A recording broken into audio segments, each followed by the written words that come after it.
Hello.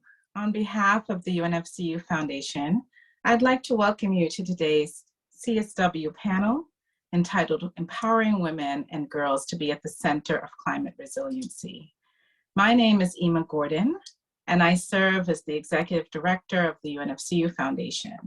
I'm truly excited to be with you and to bring to you what we know will be a dynamic discussion on critical issues that many communities in our global community are facing today, our global village are facing today.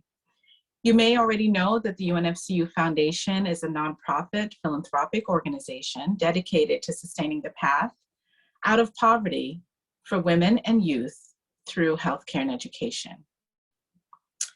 Our work is tied to and guided by the Sustainable Development Goals, the SDGs, particularly number 1, to end poverty, but also others that support gender equality, good health, quality education, and decent work. It is our great pleasure to be back at the Commission on the Status of Women.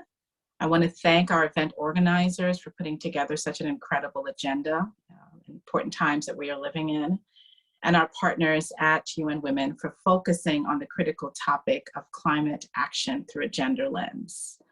My UNFCU Foundation colleagues and I thank each of you in the audience for joining us today from around the world, really.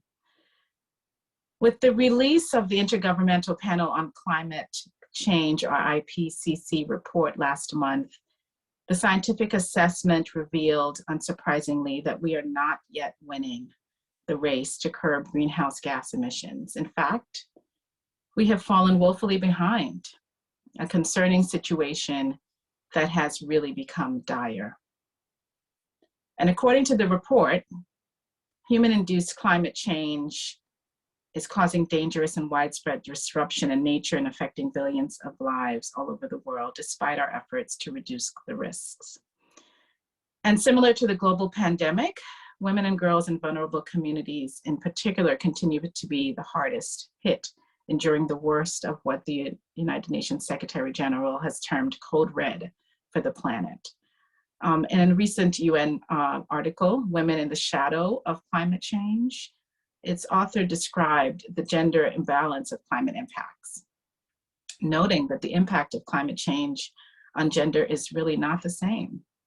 Women are increasingly been seen as more vulnerable than men to the impacts of climate change, mainly because they represent, as we know, the majority of the world's poor, unfortunately, and are proportionally more dependent on threatened natural resources.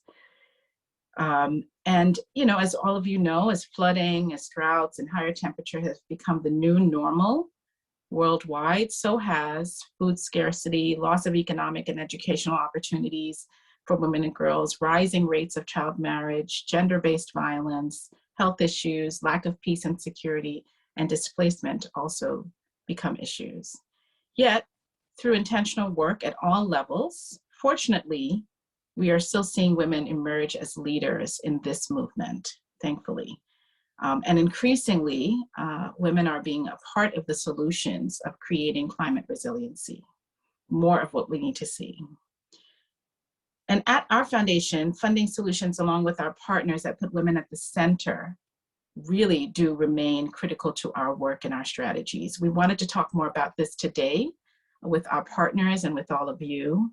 It is a welcome conversation, particularly with all that we are facing in the world right now, and one that we're really excited to have during this virtual global gathering.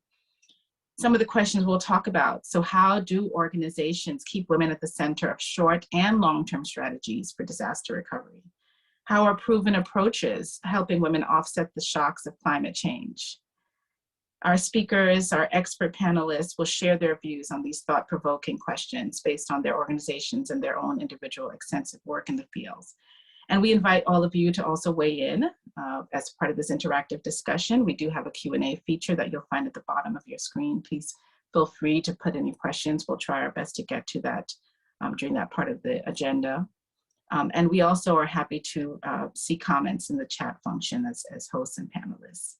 So joining us today are 3 UNFCU Foundation partners who I'll welcome to the stage. The United Nations Children's Fund, also known as UNICEF, and our NGOs, the BOMA Project and Trickle Up Each prime mover is in empowering women to lift themselves out of poverty. Because of the growing intensity and frequency of natural disasters, our UNFCU Foundation partners are diligently working with equal intensity and speed. They are helping to mitigate effects, enabling women and girls to adapt, and in many instances, really to get in front of the climate crisis. Moreover, their work to restore women's dignity through meaningful work and to bolster women's full economic participation underscores the effective power of partnerships. And in this spirit, I am delighted to welcome our expert panel to the stage. And I will say a little bit more about who's joining us and then ask them to speak more about their own particular work. So with us today is Dr. Lauren Rumble, who is the Associate Director of Gender Equality, the Gender Equality Program Group at UNICEF, based in New York. We also have Dr. Sam Wiley, who is the Chief Scaling Officer at the BOMA Project in Nairobi, Kenya, from where he joins us. Thank you so much. And also we have Anais Angovan, who is the Senior Program Officer at the Global Programs Team at Trickle Up, also headquartered here in New York. And at the close of the conversation, we will welcome our UNFCU Foundation Board Chair, Pamela Agnon, to recap the key points and offer her insights. So with that, I'm actually going to ask us to play a short video by UNICEF, and then I will rejoin you for us to hear from Dr. Rumble. Thank you so much.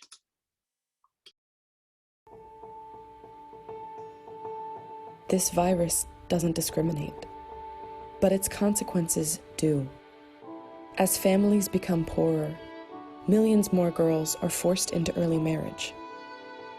Lockdowns can protect from the virus, but they don't protect girls and women from domestic violence. When schools and clinics close their doors, we lose not only our teachers and doctors, but our mentors, our friends, our safe spaces.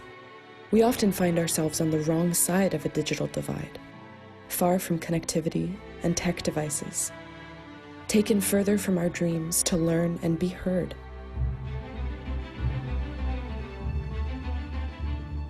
But change is happening. Our diversity is our strength. Amplify our stories, provide platforms that allow us to be heard. We support each other and count on you to support us. We shape solutions that are fit for us, our realities online and off. We build back better, together.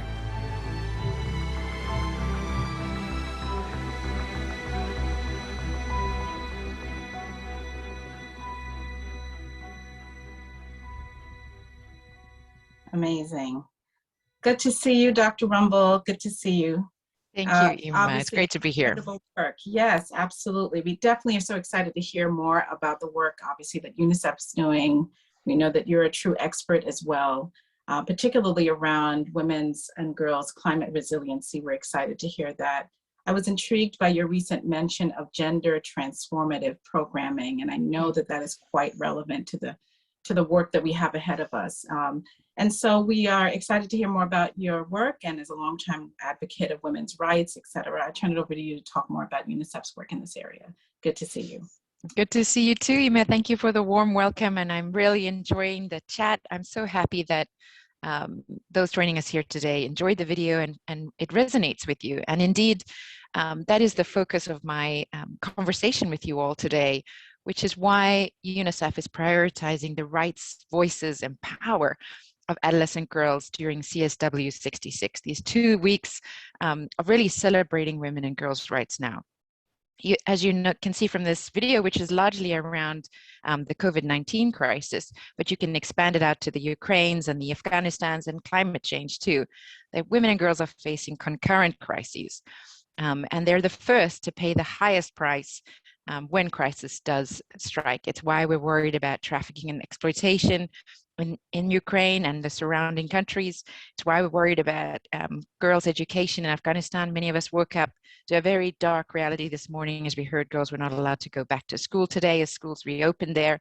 And of course, with climate action, we are seeing, however, a turnaround. We're seeing that girls are on the front line of change. They are determined not to be victims, of these disproportionate risks, but to actually stand up and lead the change for the world that they want to see. And our role as multilateral organizations is to stand with them, to stand behind them, provide them the opportunities to lift their voices, to make solutions, and to really resource them in the way that they're asking more directly. So we've articulated that in our new 10-year gender policy and accompanying 5-year gender action plan, which you can read about online, where you'll see how we've set out targets for enhancing girls' well-being and leadership, particularly in the time of crises. So it's a great pleasure to be here and looking forward to the next questions. Great. Thank you so much, Lauren. I appreciate that. I'd like to welcome Dr. Sam O'Wiley to the stage with us as well.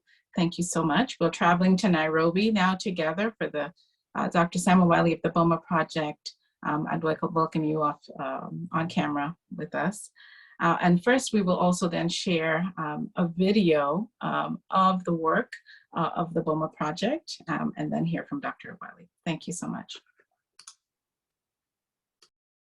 Kajinga na Pamela Roslewenche, Natina Sampuru. Delta Bay Filana, you were not hungry. Na Gogol na kira matesim. Na kira na shini biashara na ishoran tomonok. Na gyal na dona niye matas jotenebo. Amujal tanage ngurultunga na daltunga na rado ake. Na peye etu matas kere. Asne kubali na kabana ni nyam file na nung iyo na dua tabial tungani inkubali na. Korna file tanda nu kupo ya ukukula keka kipoti ya jutis. Na korora taka ikuna rine jana. Kia pasha na di ngop tata wa apa. Amkor tata nomno payan kita kisa. Mukor na bi pitar ta hinapa. Na dona ko kor ta bi yuda yene asin kai to kini mul payan. Senja maisha yole. Tinga sajing boma. Amkor na ba apa kor ni na kunishi nyongo kuna ipele no tumke yongeranda. Kikito kuna do aga maita je ngera tanga. Na matuna badan to na rikinya ngera school amkada na rashai. Rotitanye secondary. Na tengara kena boma pawata na nyesko kirigila yo kumare ngai na jisilfia wananu na kiasi chote na bokurumi kwa na ye tumne na shine boma kiata training na train ogina altongana kusna na shilini o filanani ne jinge pinya table bank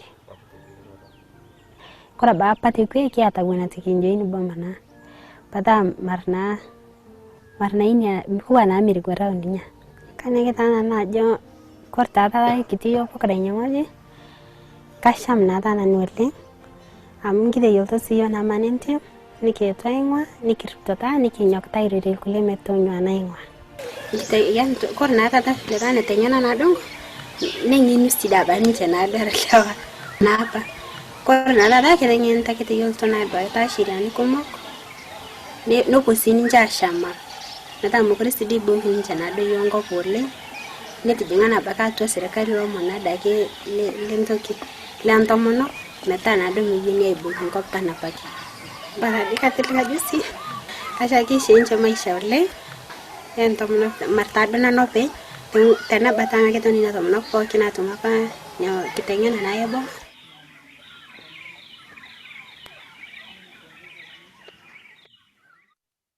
Incredible.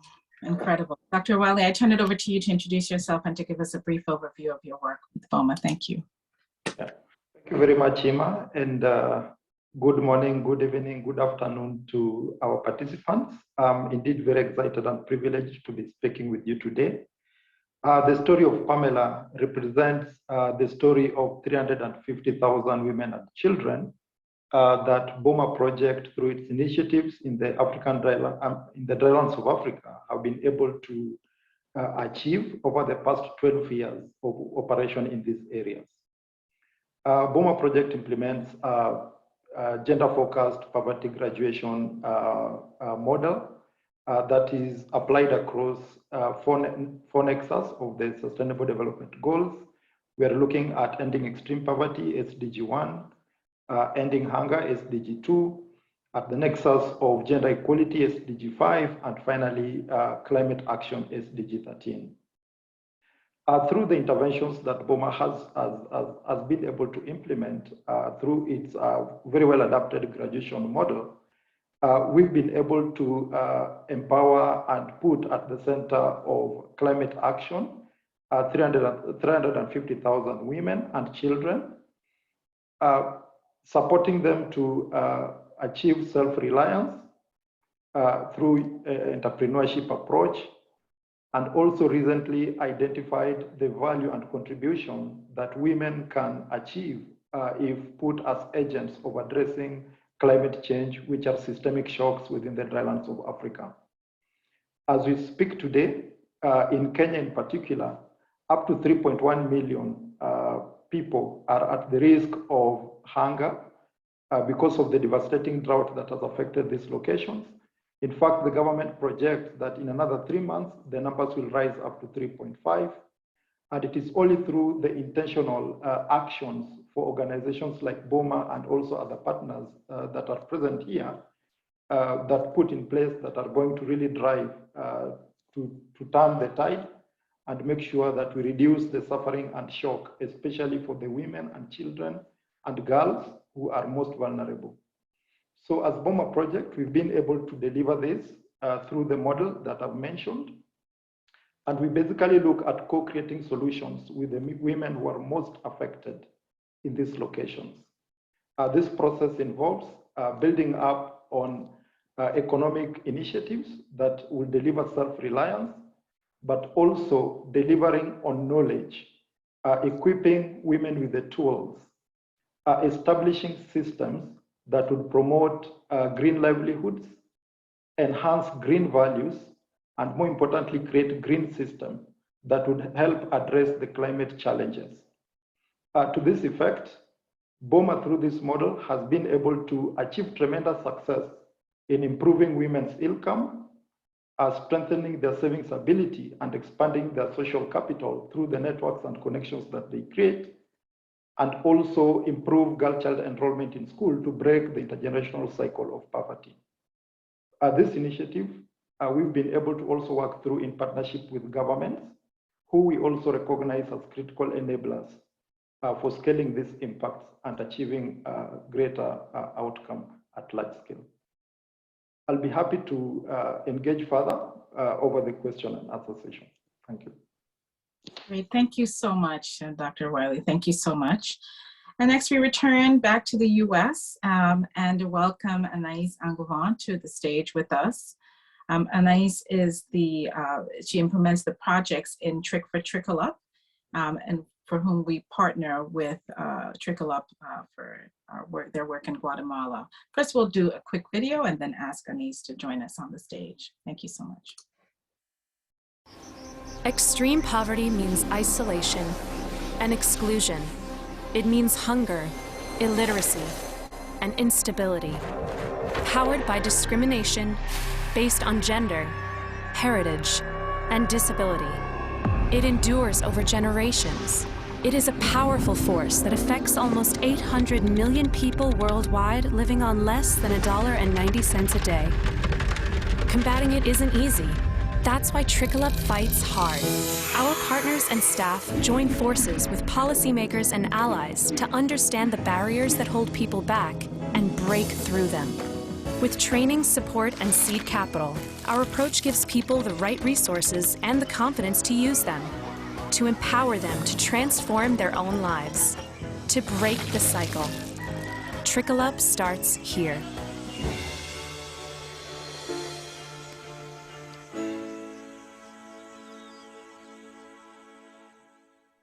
Wonderful. Anais, we welcome you to the stage. I'd love to hear more about your work with Trickle Up. Thanks. Thanks, Ima. Hi, everyone, and thanks for being here. It's a pleasure to be here with you today. I'm very much looking forward to our conversation. My name is Anais Angouvan, and I'm a senior program officer at Trickle Up. Trickle Up's mission is to partner with women in extreme poverty to build economic opportunity and drive inclusion. We implement economic and social inclusion programming with marginalized women living in extreme poverty through a 2-year intervention that on the first hand emphasizes social empowerment to help women overcome barriers to inclusion, and secondly, emphasizes economic pathways to increase food security, income, savings, and resilience to shocks. Fundamental to our work is our belief that women are the agents of change for their families and their communities, and we respect and have confidence in their decision-making skills. Similar to BOMA, we implement the graduation approach, which is an approach that consists of 5 key stages that I wanted to walk you through, just to give you a bit of an overview as to what exactly that means. So first, we conduct a market analysis to assess viable livelihood opportunities within the context of our projects. And we also engage communities in selecting participants. At this stage, we also provide small stipends to participants to help them meet their immediate needs, whether that's health or food expenses. But the idea behind this is that we want to stabilize their day-to-day life before they begin engaging in the program. Participants then join savings groups through which they can access basic financial services. And more than a place to save and access loans, the groups give women a safe space, a place where they can build relationships, share advice, and learn key skills, whether those are leadership, life, or work skills. As part of their savings group meetings, we also provide skills training. So that may include business planning or market assessments, bookkeeping, introduction to what it means to invest, for example. And we also connect participants to relevant social services so they can access existing resources that address their needs. They then develop a business plan for a business activity that they're interested in implementing, and from there receive a seed capital grant or a productive asset to help them fund their business. It depends on the location. So the asset may be a cash grant, or it may include an asset such as animal like goats, or seeds to grow crops, which they can then consume themselves and also sell at local markets. Throughout the duration of the project, as I said earlier, participants meet within their savings group, but also meet regularly with their coach, who helps reinforce the trainings, provide real-time support, and also assist participants to overcome the individual barriers that they face. And we found that coaching is really key to helping participants see a future and take steps to get to where they want to go. Last year, we served over 40,000 women globally, and we found that through our programming and subsequent food security and savings, participant women and their families are better equipped to withstand shocks such as climate disasters and the COVID-19 pandemic, which have affected women worldwide disproportionately. Just as one example, and we'll get to more in the discussion, but in Mexico, over 95% of our program participants reported not missing a meal during the lockdown period when access to markets and engagement in income generating activities was highly reduced. So thank you, and looking forward to further discussion. Thank you so much, Anais. This is really, really, really helpful. And it's obvious that Trickle Up does a lot of important work, as all of the panelists have mentioned. And I'm actually going to ask everyone to rejoin me on the stage for a moderated portion of our agenda today. As everyone has mentioned, there are multiple diverse strategies at work here to make sure that we are changing women's lives permanently. I guess one of the first questions for all of you is really, how do we ensure, given all of the strategies that we've described today, how do we ensure that women and girls are at the center of the solutions that we're creating, and to make sure that they are long-term actors in this work that we are all doing, including the important work of climate resiliency that we're focused on today. So I'll start with UNICEF, then I'll ask BOMA, and then Trickle Up to weigh in. Thanks. Thank you, Ima. I love this question because actually the answer is quite simple. We listen.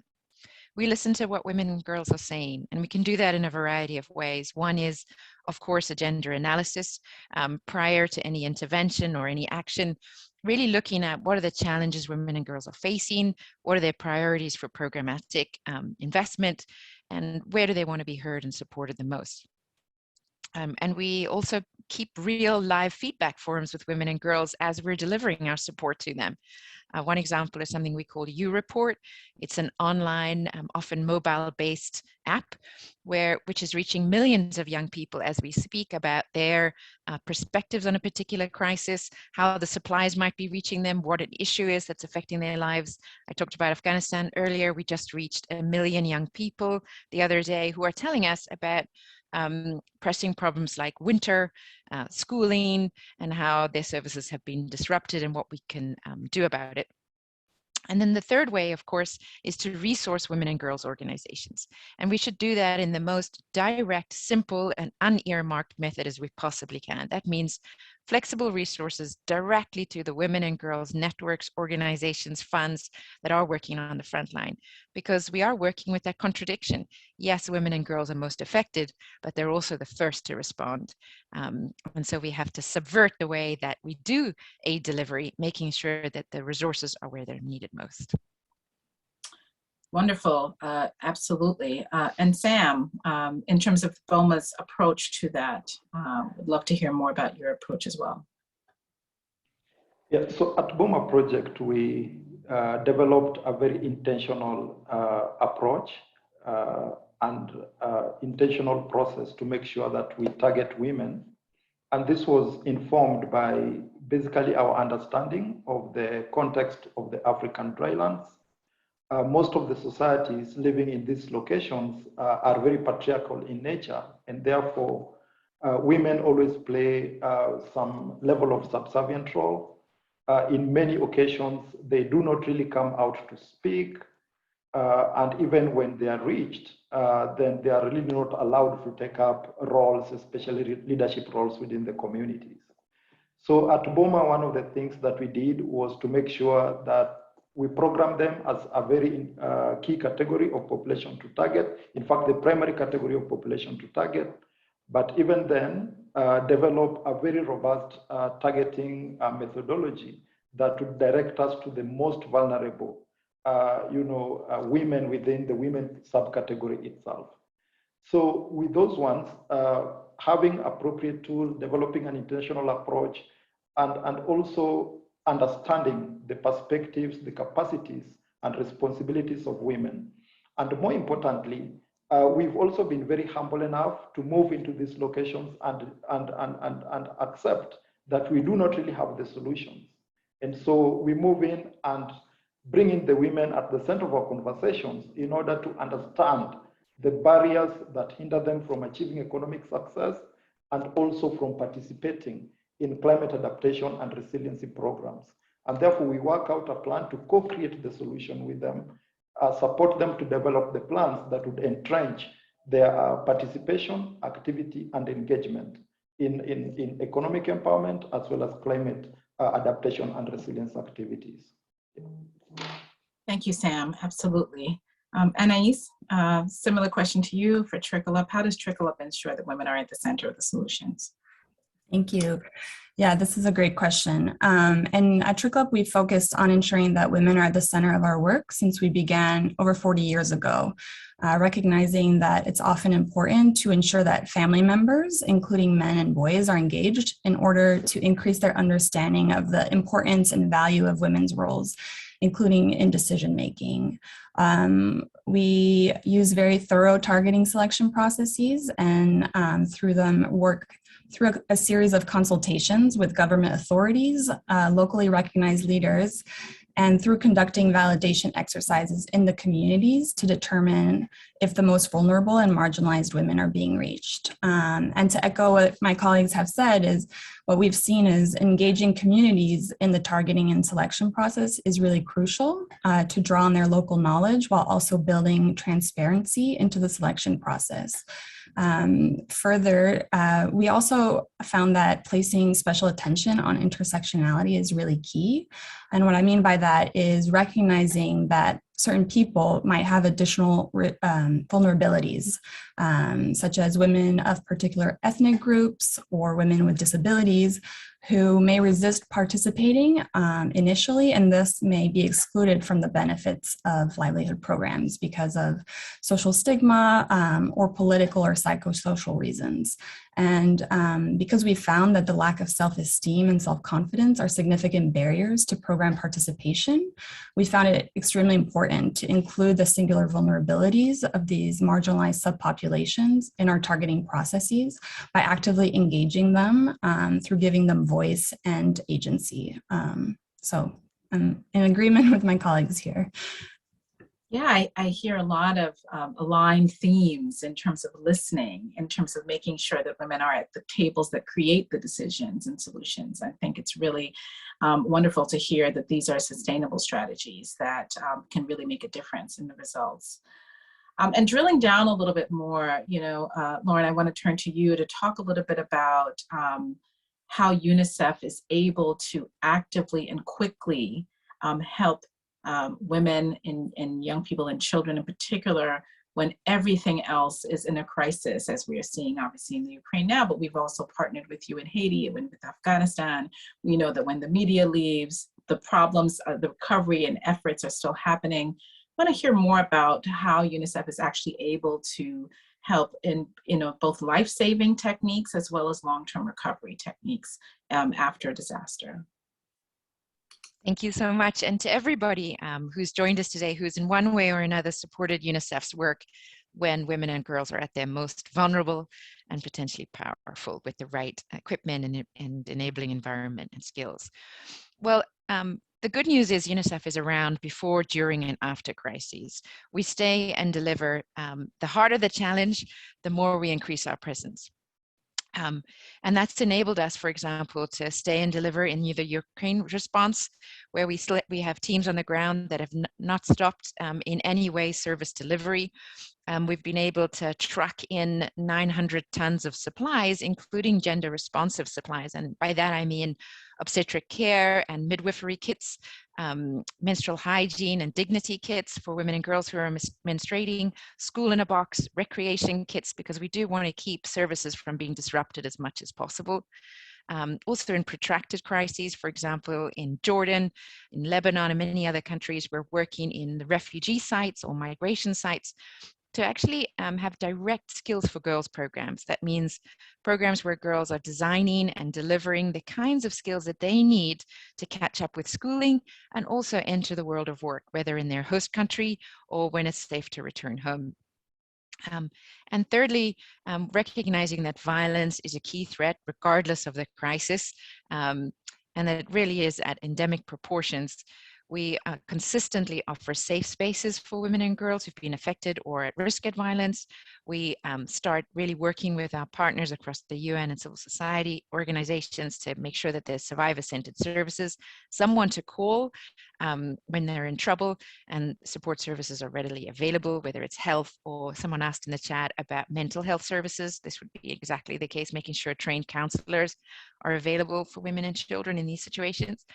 And thirdly, really doing everything we can to mitigate against risks that we know exist around exploitation, trafficking, and violence. So making sure there's decent lighting where we are working in shelters to provide clean water and hygiene support, for example, making sure that when we work with community health workers who are really there helping women in crisis deliver babies safely, that they're able to monitor and report cases, that they're able to identify and screen for violence, those kinds of things. It's really, I guess, this work is possible because we have really courageous staff who are determined to work in these vulnerable situations, despite especially female staff. And we're still seeing actually a disparity between male and female employees, even in UNICEF, in crises, because of our own gender concerns and broader norms around what makes care work still women's work.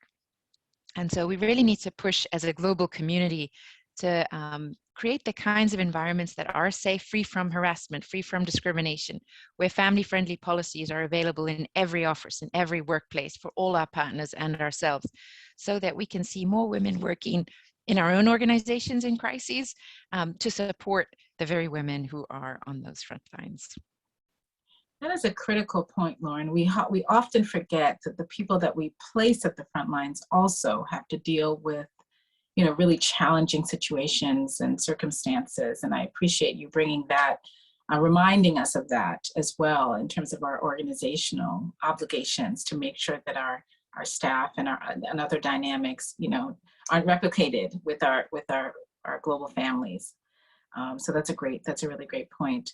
Sam, I want to turn it also to you. When we talk about longer term sustainable solutions, I know that one of the things that BOMA works on is sustainable farming techniques and other kinds of techniques that really help women to be able to create livelihoods for themselves and their families, particularly when there are challenges with sometimes men not being able to be there with the family or women having that responsibility themselves. So I'd love to hear more about BOMA's approach in terms of those sustainable farming techniques and the ways that they have been able to create women's agency, economic agency for their lives. And then thinking about what happened in the pandemic, I remember our BOMA Project partners talking about the closing of markets and the fact that transportation and other things were not available, the things that we rely on to be able to create, the income just weren't available. So I'd love to hear more about kind of the way that BOMA is able to approach that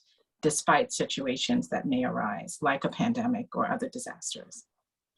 Yeah, thank you very much, Ima. For the populations that we work with in the drylands of Africa, they are mostly dependent on agricultural-based livelihoods.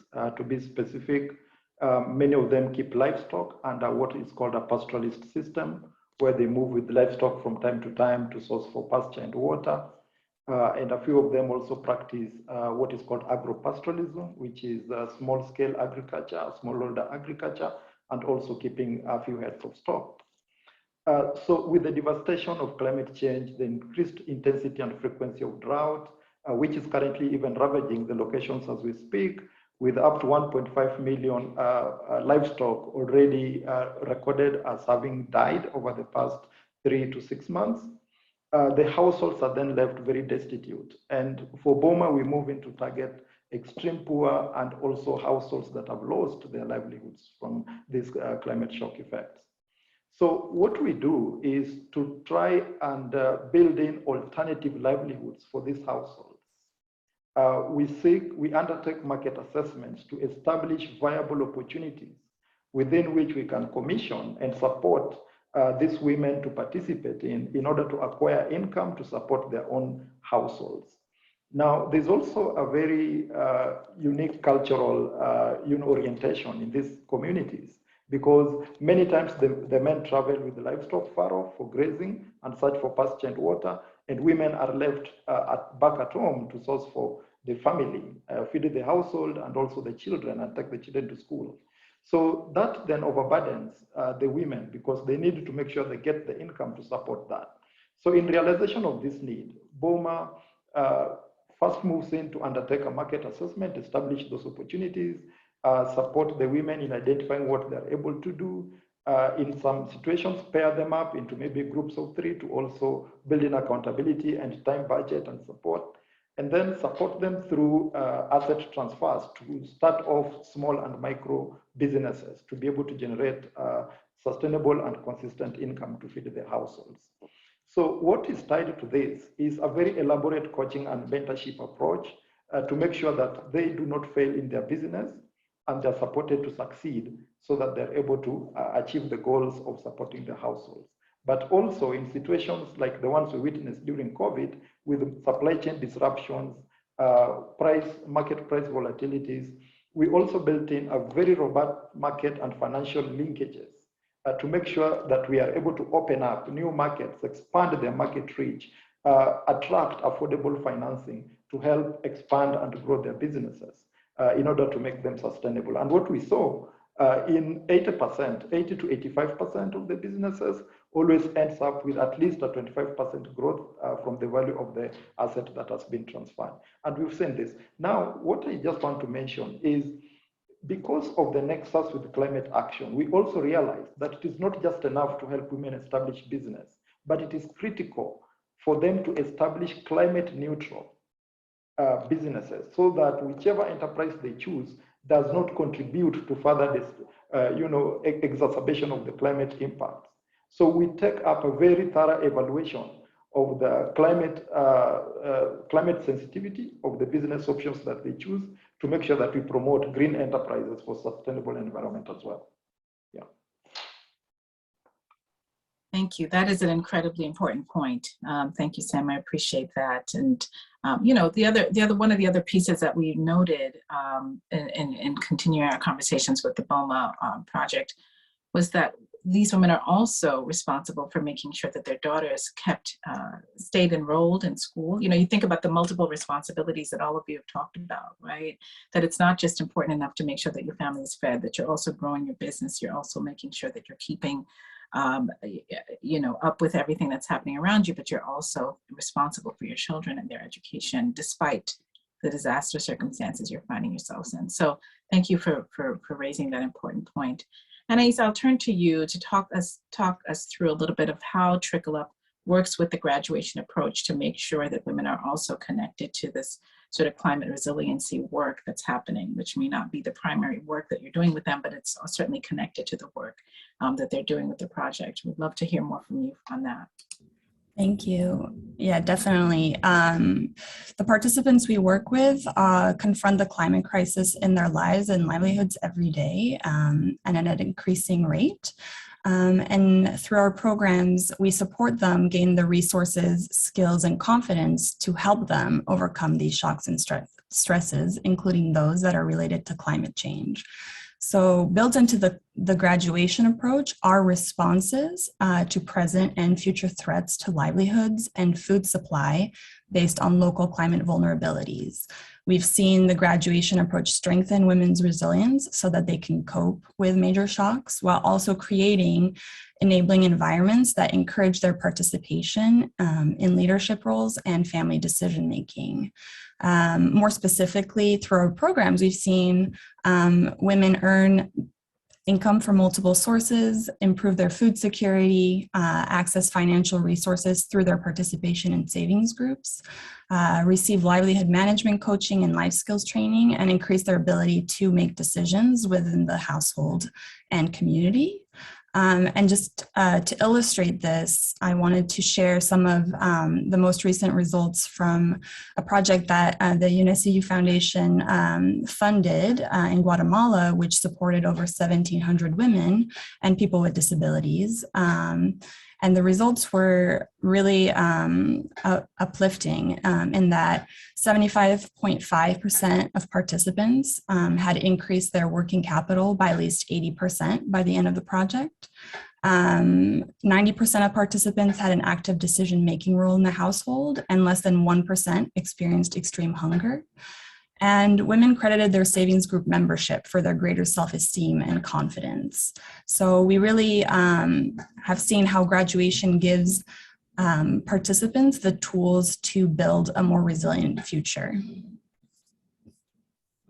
Thank you, Anais. I think this is really incredibly important to hear from you. And would love to hear a little bit more about how it may be really challenging, as Sam has noted, to work in very remote conditions. So the work in Guatemala obviously works with, as you mentioned, folks who are disabled, but also really indigenous and also very remote communities.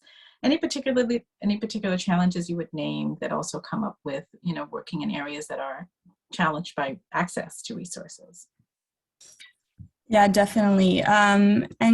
And something we've found that really helps us access, really remote areas and populations is being able to partner with local partners. And so in Guatemala, just to further illustrate with this project, we've actually been working with municipal governments to provide economic empowerment resources, and through which we are able to weave in elements to build climate resiliency with Indigenous communities and people with disabilities.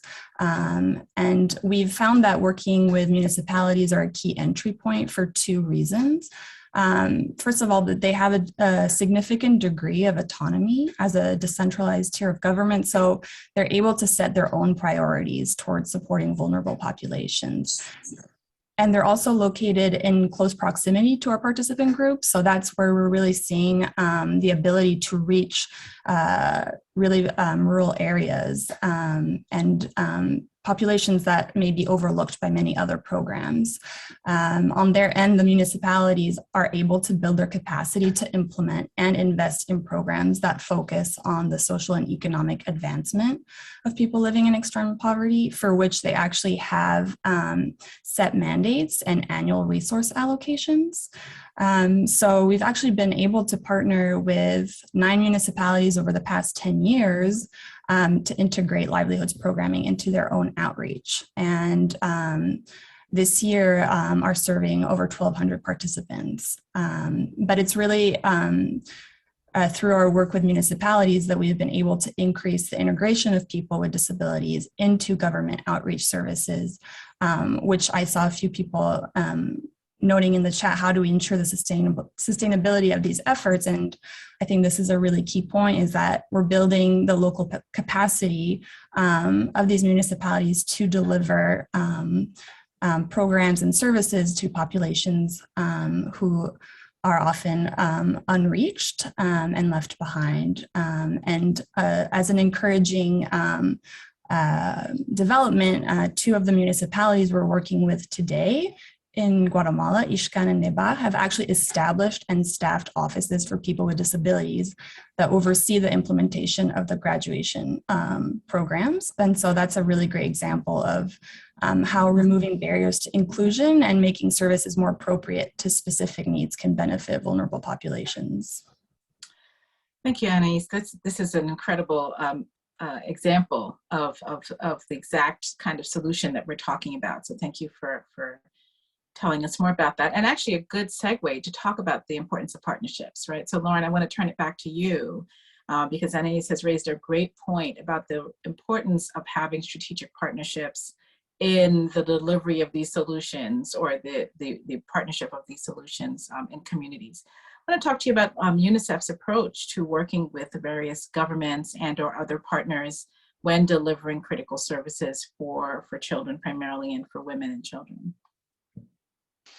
Thank you so much, Ima. I'm going to talk maybe about 2 different kinds of partnerships, starting with an unexpected one, which is the private sector. We've had a phenomenal amount of support from the fashion industry, actually, to really focus on girls learning to earning. I talked about Skills for Girls programs in refugee camps. These are now operational in around 20 countries, where we've got beauty and fashion brands saying, you know, we're about women and for women, but what about girls? They get kind of stuck between, maybe they don't even complete secondary school, or if they do, they have to stay home for care work. Someone put in the chat worries around child marriage. Definitely, as countries face increased poverty, the triple threat of climate crisis, COVID, and conflicts and crisis means we're looking at an increase in poverty, where girls and women are forced to make really hard choices. So how do we kind of interrupt that cycle? Well, we put resources and skills in the hands of girls directly, getting them access to information and the skills they need for the world of work, things like STEM, science, technology, engineering, and math, traditionally seen as boys' and men's fields of work. We have far too few women and girls in science, for example. So how can we make sure those opportunities are linked to them? And the private sector has been just a fantastic support, working with us, Chloe, CBP, and others, to make sure that we are designing those kinds of curriculums, and we can make them available anywhere, on an iPad, on a computer, offline, in person, and then linking those skills opportunities with mentors, with peer support networks that remain functional throughout school closures in the past 2 years of COVID. So that's a really powerful partnership. Another one would be when we're working with governments around cash transfers. And we've heard a lot about how we need unconditional resources to reach frontline organizations. They also need to reach women and girls directly. They need to be able to access unearmarked cash so that they can afford basic needs and help mitigate against things like child marriage. So, you know, for example, we work with governments in Lebanon, in Yemen, in Ghana, in Senegal, to really provide cash transfers to families, usually directly to women, because they tend to make better choices about how to spend that money, surveys and research shows us, so that they can afford things like uniforms, transport costs, so they can access maternal health services or better nutrition for their families, keeping girls in school. And then we tack onto those programs what we call a cash plus program, which is things like free HIV testing and counseling treatments in Tanzania or South Africa, or making sure that there's a parenting program for both male and female caregivers who are participating in cash transfer programs. We want to make sure that when the money gets home, it's not women and girls who continue to carry the burden of care as well. So we want to see more fathers, more brothers taking an active role in childcare, in doing household chores, so that we both redistribute the power and increase an injection of resources directly into the households. So we're really pleased that these kinds of programs are actually reaching billions of dollars, and that wouldn't be possible without government investments. So yes, now, for example, in Ukraine, we're quickly escalating our cash transfer response because there simply is no cash circulating in Ukraine. And women and children desperately need that money to be able to buy food or transport. But long term, we're going to be working with governments in the surrounding countries where families are fleeing, building into their existing social protection and subsidy programs so that those transfers are available long term, are sustainable. I think that was another point somebody raised into the chat. We want to see those government systems becoming more transformative, more responsive to women and girls. Thank you so much.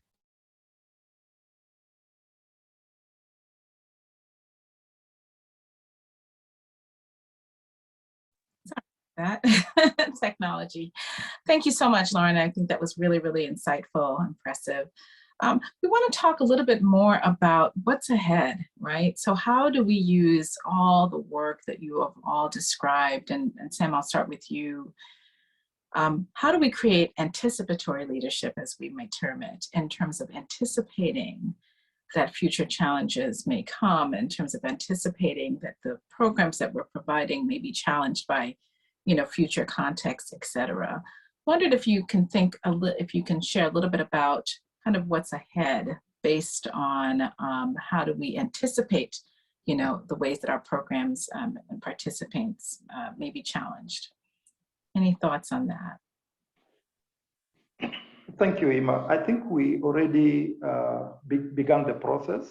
The train has already left the station. This conversation alone is, I think, an eye-opener on really the role that women and girls can play in altering the, you know, the approach and also the dynamics around climate adaptation and resiliency.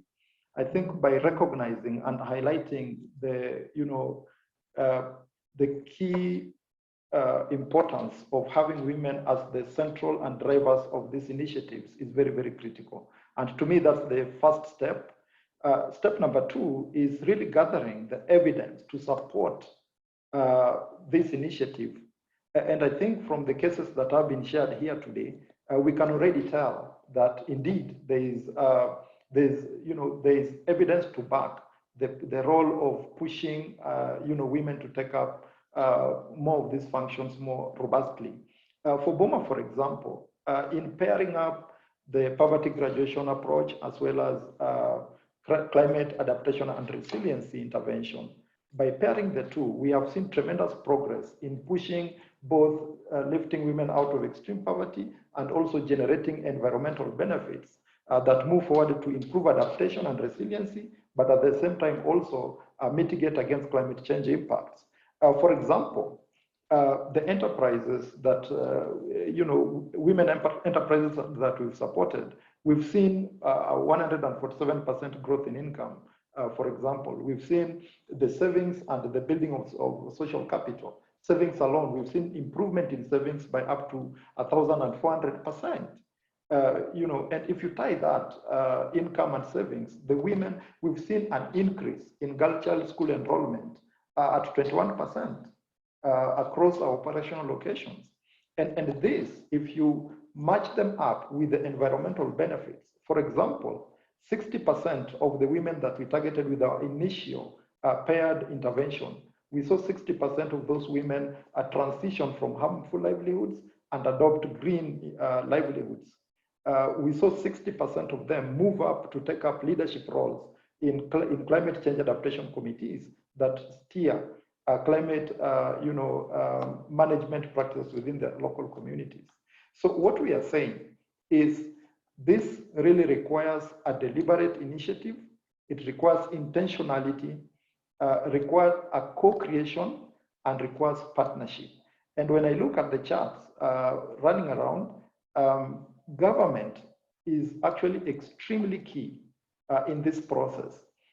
From the BOMA end, in realization of that fact, we've actually built in strong partnerships with county governments, both at the national level and also at the federal level. Federal level is because they're closer to the epicenter of these shocks and impacts, and therefore they're able to address these things at household level.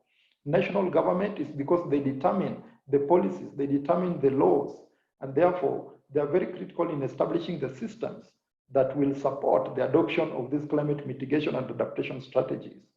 As we speak now, BOMA is supporting government to adopt and embed graduation in its social protection framework. And we are seeing this with support from World Bank, going to even target additional women and children over the next 3 to 5 years to graduate from extreme poverty, but also be able to adopt adaptation and resilience practices within their households and communities. So to answer your question, Nima, the journey has begun. The train has left the station. We have built a community of practitioners, and we need to keep the network alive in order to drive this agenda to its full fruition. I believe we can change the story.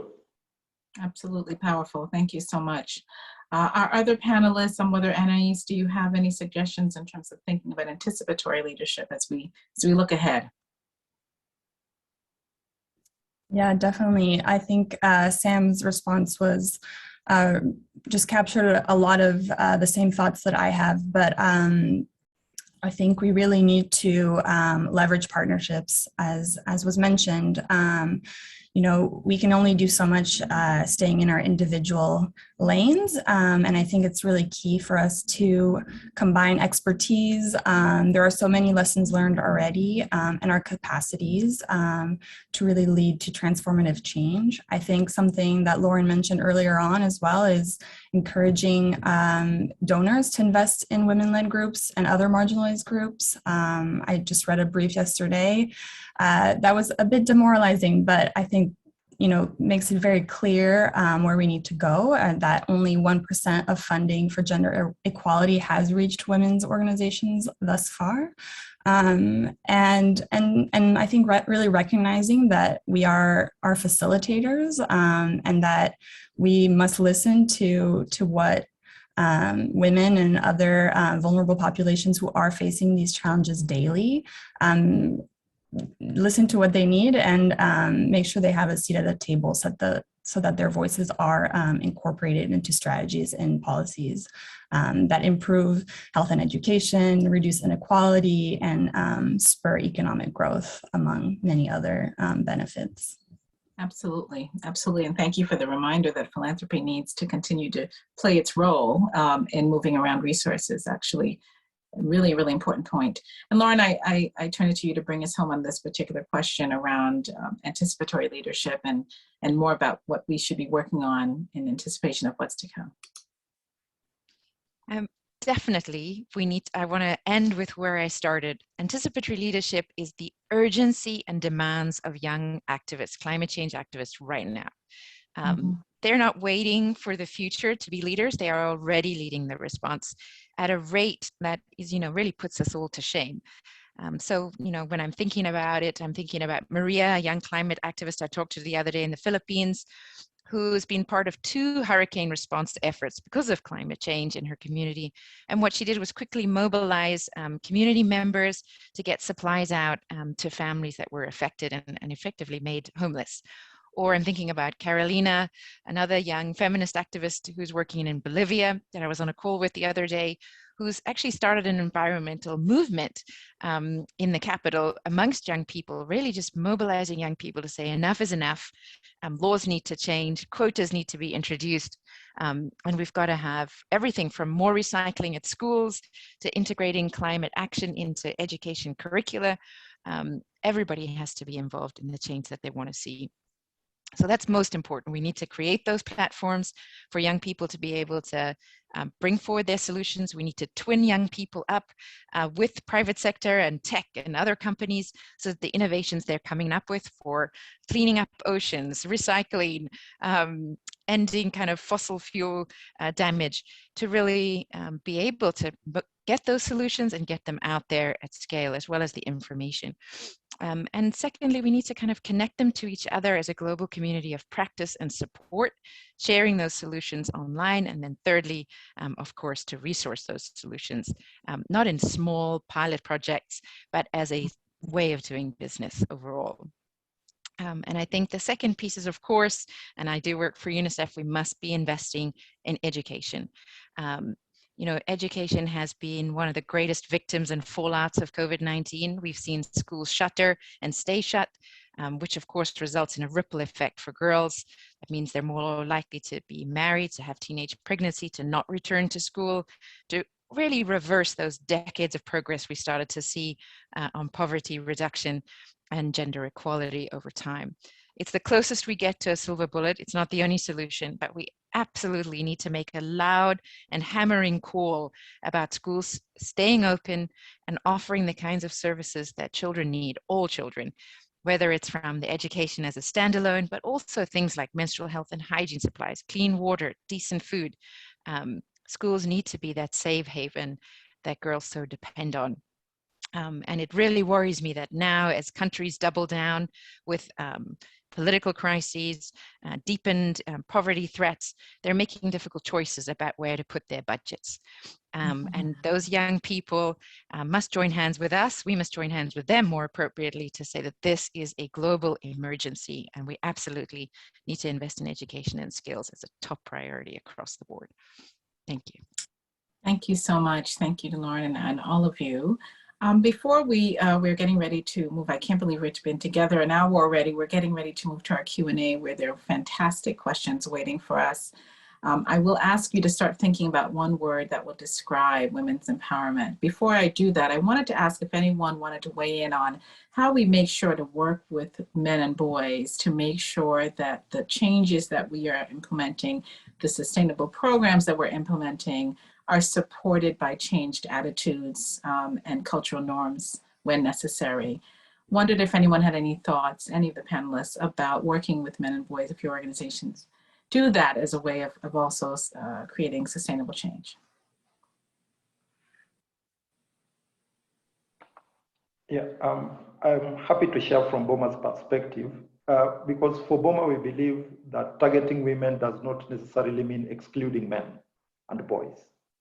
And so in all our initiatives, we develop a very clear participatory process that also includes a very well-defined male engagement strategy throughout the steps of the intervention.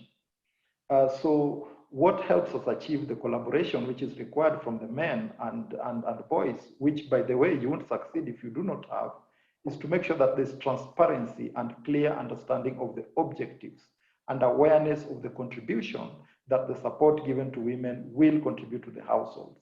And to this effect, we've seen a lot of buy-in and support from the male population. In fact, in some instances, we've had the men coming to support the women in their businesses, marketing of livestock, supporting them in their farms, and also supporting the transition from the extractive, climate,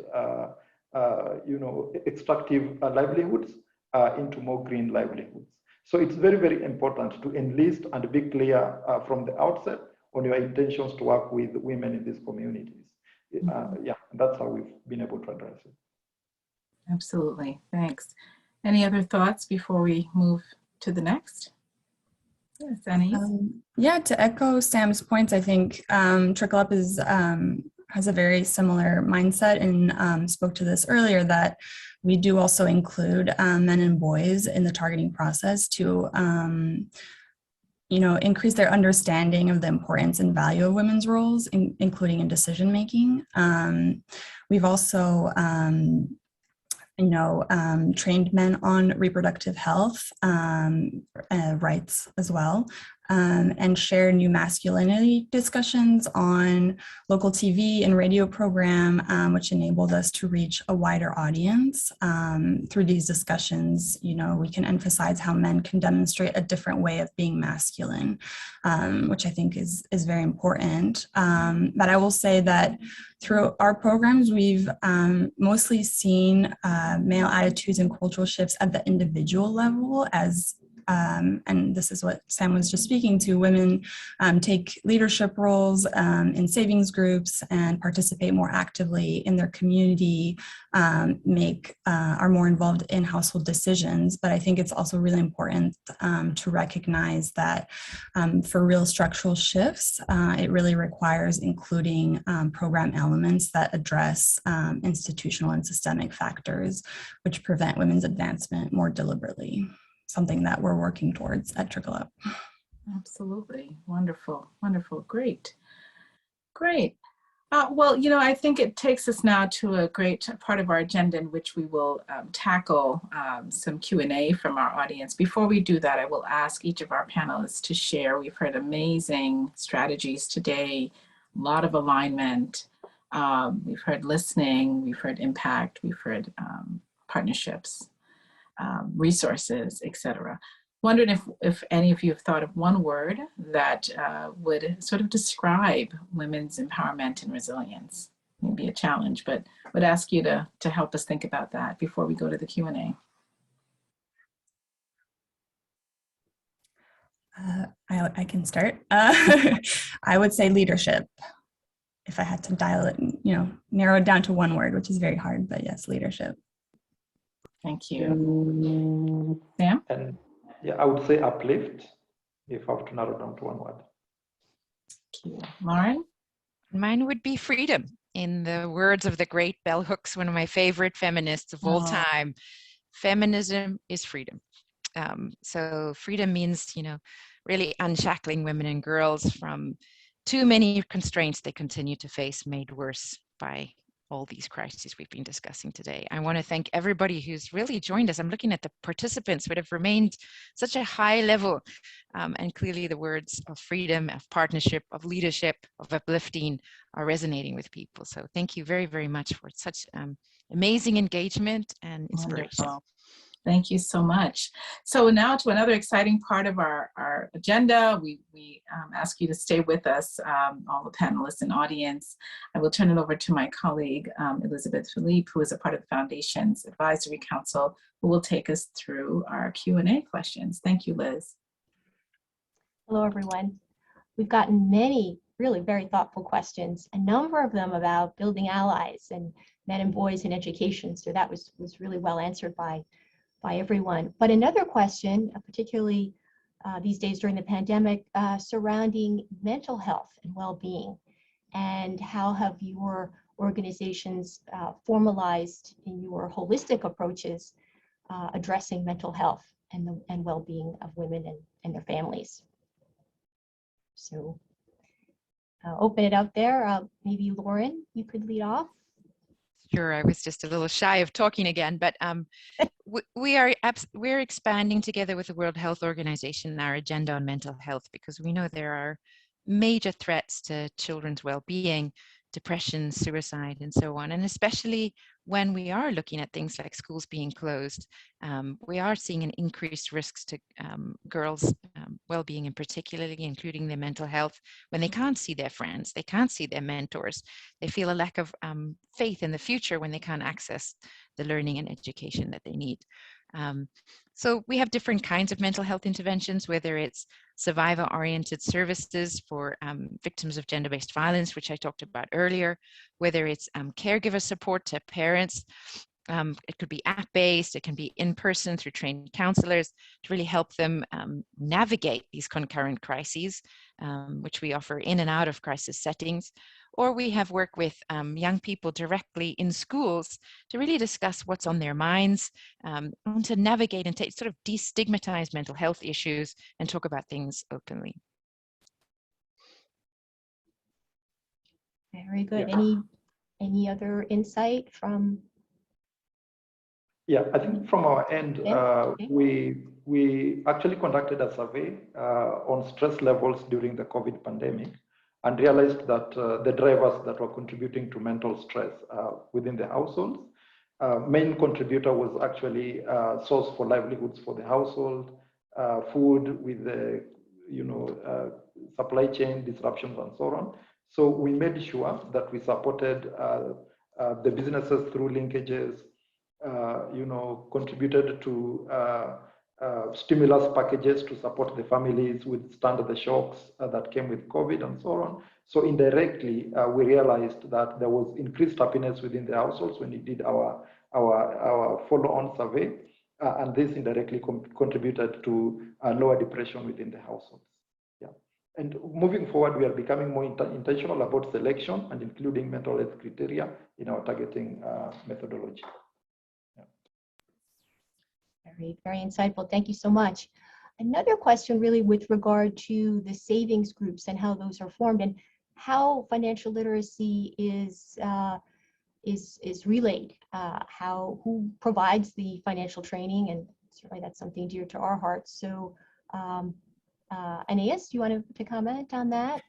Yeah, I think actually I wanted to, in relation, this is also in relation to the last question, but I think savings group provide a really important space for women. And this is something we saw during the COVID pandemic as well, where our participants were very grateful to have that space and to have had already the chance to build savings so that they didn't have to resort to coping strategies, which often case means selling their productive assets. So savings groups enabled them to have that amount of savings that they could use when the pandemic really hit them hardest. In terms of training in the financial aspects, that is something that typically our field staff, so the technical personnel that is on the ground, conducts within the savings group meetings on a regular basis throughout the duration of the program. And eventually we'll connect them where possible to more formal financial services, whether they're banks or others that are similar. Terrific. Sounds really very comprehensive. Question about accountability, and are there mechanisms in place to ensure accountability among the local governments and other partners? Anyone want to weigh in on that question? Yeah, I mean, for any community-facing project, accountability is therefore not an option. It's an imperative. And I think it really starts with the organization itself, running very transparent processes. If it is selection, the selection process is transparent and participatory and inspiring confidence within the participants and also the stakeholders. So when the institutions, including government, are able to observe this from us, then they also copy the same, and we are also able to push them to adopt standards that are acceptable to work with us and also within the space that we are trying to create. So for me, looking at accountability, it will always need to begin with us, then it extends to the other party. I love that point. I was just really thinking about how we make very bold commitments towards promoting gender equality and women and girls empowerment in our gender policy and action plan in the programs that we do. But we also have some markers for ourselves as UNICEF. For example, we make sure that of any resources that we raise, 15% goes to gender priorities, and we track and monitor that. We're up to 20% now for anybody who's interested. We hold ourselves really accountable to achieving gender parity at all levels of the organization in our staffing. For example, at the decision-making leadership level is most important to us. Third, that we're tracking the investments we're making in women and girls organizations. We actually are going to have a baseline ready by the summer where we start seeing incremental increases in that kind of resourcing. It's not just a nice to do, it's a must do for us. So I think the more that we can update those kinds of institutional targets, just as Sam said, and really hold ourselves to the highest standards so that what it is that we're role modeling reflects the very principles that we stand for and the asks that the women and girls we serve have for us. Terrific. Thank you so much. We will be moving on to the next part of our program, and I'll ask Pamela Agnone, who is the chairperson of the UNFCU Foundation, to wrap us up. So over to you, Pam. Thank you so much, Liz. Wow, what outstanding panelists and insightful audience questions and feedback. This today was most definitely a very thought-provoking session. Thinking back, we learned how the graduation approach is not only enabling savings groups to organize, it's also giving women self-belief through the power of work. It's exciting to learn that women's savings rates are going up in funded projects and program participants have more access to credit. And it was also reassuring to learn about more effective outreach strategies with local municipalities.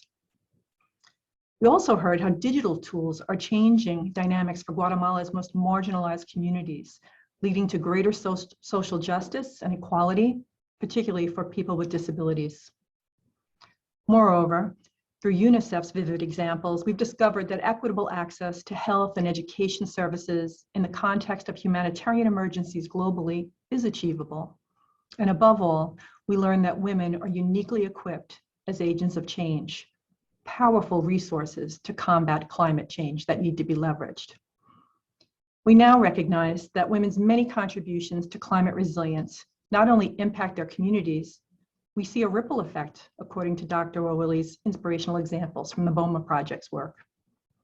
Our collective response to global climate change and reducing environmental disaster risk is vital to our shared pursuit of a sustainable future for all. As some of you know, 7 years ago, the United Nations Federal Credit Union established the UNFCU Foundation, an independent nonprofit organization. The foundation is an extension of UNFCU's service mission, and it aligns with the UN Sustainable Development Goals. Since 2015, in collaboration with amazing project partners on the ground, trainers, doctors, country teams, and numerous other heroes, the UNFCU Foundation has helped more than 31,000 women and youth unlock their potential. We look forward to keeping you informed about the UNFCU Foundation, and I encourage you to follow us. We have several events coming up and we'd love you to join us. Please check our website at unfcufoundation.org and follow us on social media for exciting news and developments. As Nelson Mandela once said, overcoming poverty is not a task of charity, it's an act of justice. Everyone's voices and actions count toward that end. Together, we'll rebuild lives following climate disaster and celebrate more women rising and leading the way forward. We heard our panelists describe women's empowerment as leadership, uplifting, femininity as freedom. And I think if together we all think in these terms, we'll have greater collective impact. Thank you, Dr. Lauren Rumble, Dr. Sam Owili, and Anais Aglovant. We greatly value your participation and your insights today. On behalf of our board, management, the UNFCU Foundation team of volunteers, thank you for your solidarity on women's empowerment. We hope to see you again soon. Be well, everyone, and stay safe.